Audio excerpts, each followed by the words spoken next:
Hello guys.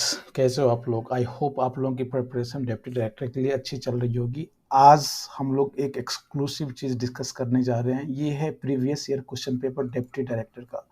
Guys, ये जो date of RT written test है, ये 4 मार्च 2012 को हुआ था लास्ट टाइम। मतलब अभी से लगभग 9-10 साल पहले हुआ था, राइट। उस समय 36 पोस्ट के लिए हुआ था deputy director in ESI, right.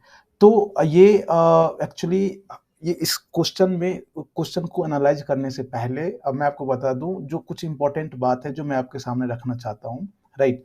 पहले तो एग्जाम डेट आप देख लीजिए 2012 में। उस समय टोटल 100 क्वेश्चन पूछा गया था, टोटल मार्क्स भी 100 का था। और इस क्वेश्चन को मैंने एनालाइज किया है, तो मुझे टोटल 11 क्वेश्चन पॉलिटी से लगा है, राइट। तो आप देख सकते हो वेटेज, और आपको अपना प्रिपरेशन उसी तरह जारी रखना है। दूसरी बात, एक्चुअली क्वेश्चन एक जगह था नहीं, सारे क्वेश्चन हर एक सब्जेक्ट का एक जगह था नहीं, कहीं कहीं से है। तो मैंने उसको पार्ट वाइज सोचा जो उसको आपके सामने लाऊं। तो पहले आज मैं पॉलिटी से लिया हूँ, फिर अकॉर्डिंगली जो भी रेस्ट है वो आपके सामने आएगा, राइट। और आप अपना लेवल देख सकते हैं और क्वेश्चन का भी लेवल देख सकते हैं, उसी तरह से आप अपना प्रिपरेशन जारी रख सकते हैं। तो गाइस, चलो हम लोग आप अब स्टार्ट करते हैं। पहला क्वेश्चन जो है, क्वेश्चन का लेवल देखिए, पूछने का तरीका। ये पर्पस ऑफ दिस वीडियो आपको अवेयर करना है जो क्वेश्चन किस तरह से पूछा जाता है। याद रखिएगा, जो ये ग्रुप ए जॉब है, राइट, कोई एसएससी टाइप है नहीं, राइट, जो आपको डायरेक्ट पूछ सकता है। तो आप अपना क्वेश्चन देख लीजिए, ये आपका प्रीवियस ईयर सामने में है। कह रहा है जो सुप्रीम कोर्ट जो है वो प्रेसिडेंट को advice on matter of law और फैक्ट कब दे सकता है, राइट। तो ये क्वेश्चन 2010 यूपीएससी सीएससी में पूछा है, ये सेम क्वेश्चन, राइट। यदि आप 2010 यूपीएससी वाले जो आईएएस वाले क्वेश्चन पेपर देखोगे, तो यहाँ ये क्वेश्चन पूछा हुआ है 54 जो क्वेश्चन नंबर है। तो इसका आंसर ये होगा, इफ ही और सी सिक सच एडवाइस, तब जाके वो सुप्रीम कोर्ट अपना एडवाइस प्रेसिडेंट को दे सकता है। पहला क्वेश्चन हो गया। दूसरा जो है, ये कह रहा है जो the term ombudsman in modern form, जिसका जो इंडियन आइडिया जो लोकपाल ओरिजिनेट हुआ है इंडिया में, सबसे पहले कौन से कंट्री में इस टर्म का यूज हुआ था, कुछ ऐसा ही क्वेश्चन कह रहा है, राइट। तो इसका आंसर स्वीडन हो जाएगा। अब ये 2012 की बात है दोस्त। तो उस समय लोकपाल बहुत ही चर्चा में था, और इसलिए मुझे ऐसा लग रहा है जो ये करंट से जोड़ के देखा गया है क्वेश्चन को, राइट। तो आपका स्टैटिक प्लस करंट, ये आप क्वेश्चन को आप सिर्फ क्वेश्चन की तरह ना पढ़े, बिटवीन द लाइंस उसको देखो, जो उसमें ये किस तरह से क्वेश्चन को बनाया गया है, राइट। तो ये तो है पॉलिटी का क्वेश्चन, लेकिन ये करंट से है, तो आप उसको देख सकते हैं। इसका आंसर स्वीडन हो जाएगा। हाँ, कोई आंसर मैंने कोशिश किया खुद से सॉल्व करने का। यदि आपको लगे कुछ और आंसर है तो आप कमेंट में जरूर बताओ जो उसका क्या आंसर हो सकता है। You are free to comment, you are free to जो आपको लिखना है, लेकिन बढ़िया ही लिखना, राइट। कमेंट में आप जरूर लिखना क्या उसका आंसर हो सकता है। तो इसका आंसर हो जाएगा सी, स्वीडन। नेक्स्ट क्वेश्चन है जो which of the following is और are correct about Indian parliamentary standing committee. तो गाइस, इसका दो ऑप्शन है। एक तो ये है जो जितने भी मेंबर्स होते हैं उसको सारे पॉलिटिकल पार्टी से लिया जा सकता है, पहला सही है या गलत आपको बताना है। दूसरा है जो कमिटी के पास एक्सटेंसिव पावर है, जो किसी भी ब्यूरोक्रेट्स को आप समन कर सकते हो, राइट। तो इसमें कौन सा सही है? तो मैंने सर्च किया और मुझे ऐसा लगा जो ये जो parliamentary Indian parliamentary standing committee है, ये एक तरह से एक्टिंग एज मिनी पार्लियामेंट की तरह होता है। मतलब एमपी फ्रॉम बोथ साइड से हो सकता है। दूसरी बात है across political parties they function through out the year. मतलब ये मुझे ऐसा लगता है जो क्वेश्चन जो ऑप्शन एक सही है। दूसरा जो ऑप्शन है, the committees have extensive power to summon the bureaucrats.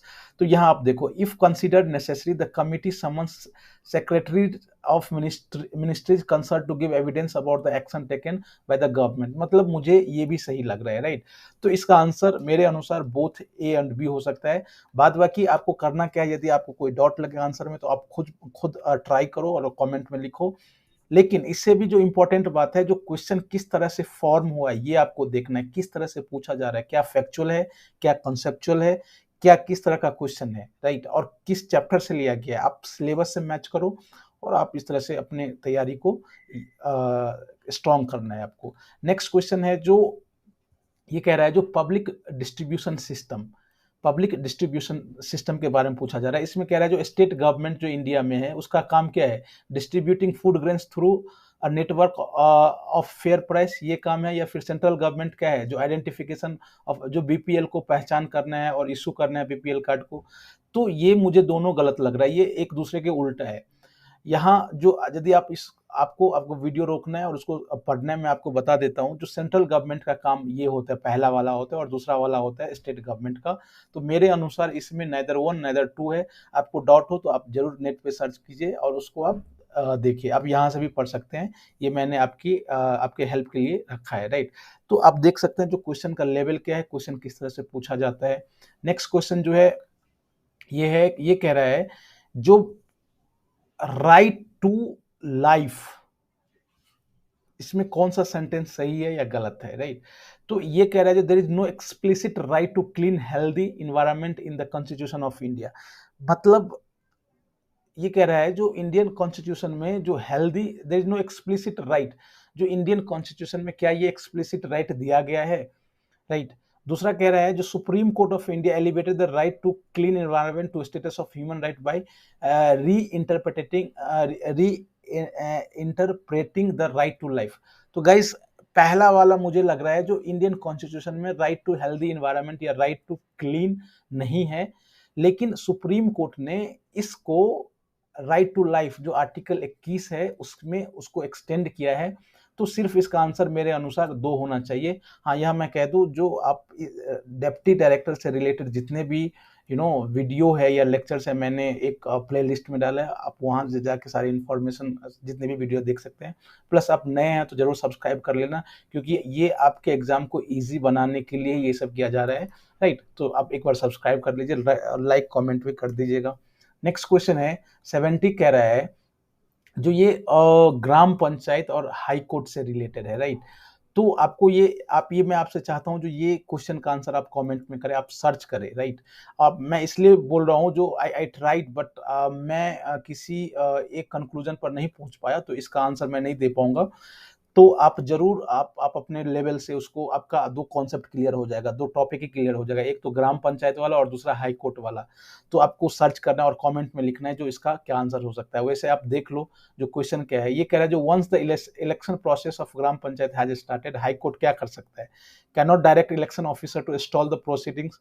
क्या इलेक्शन ऑफिसर को वो ये मतलब डायरेक्ट निर्देश नहीं दे सकता है जो उसको रोक दे, या फिर can direct election officer to conduct the election process afresh, या फिर से नया कर सकता है, या फिर can not direct the election officer not to declare the result of election. तो ये ऑप्शन है, आप उसको खोजिए और कमेंट में इसका आंसर लिखिए।